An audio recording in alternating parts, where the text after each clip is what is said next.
তো নমস্কার বন্ধুরা, চলে এসেছি আরও একটা নতুন ভিডিও নিয়ে।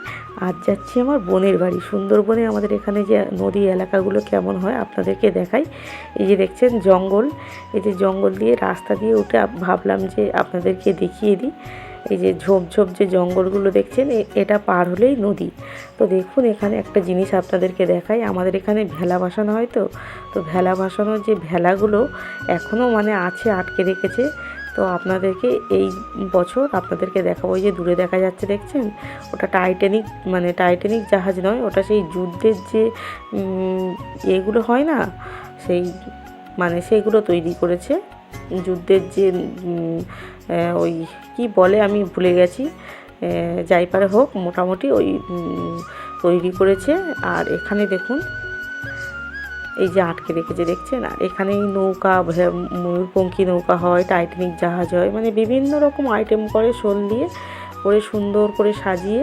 আর এই যে ভাদ্র মাসে পুজোটা হয়, নদীতে ভাসানো হয়। আর আমাদের এখানে মানে এই যে পুজোটা খুব ধুমধাম করে হয়। কেউটে সাপ বলে, তো জানেন তো, প্রচণ্ড বিষ থাকে যে সাপের, ওই কেউটে সাপ 7টা 8টা করে ধরে, বড় বড় কেউটে সাপ ধরে নিয়ে ওদেরকে বিষ তুলে আর সবাই ওই গোলার মধ্যে নিয়ে জানেন এই মানে পুজোটা ওই যে মেলাতে ঘোরে।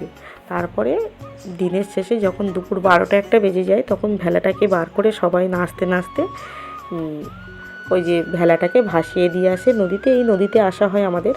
তো সম্পূর্ণ ভিডিওটা আপনাদেরকে ওই যে পুজোর সময় দেখাবো বললাম, পুজোর সময় আপনাদের সঙ্গে শেয়ার করব, খুব মজার।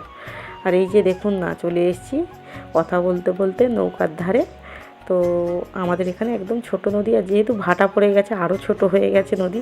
আগে তো আমরা মানে হেঁটে পার হতাম, তখন একদম মানে চড়া কোনো দিন দেখা যায় ভাটা পড়লে একদম জল সম্পূর্ণ নিচে চলে যাবে, আর বালির চর দেখা যায়। ওই চরটা দিয়ে পার হয়ে হেঁটে হেঁটে আমরা ওপারে চলে যেতাম, আর নৌকা লাগতো না। কিন্তু এখন মানে সেভাবে ভাটা হয় না, তবে আগে প্রায় সময় হতো জানেন।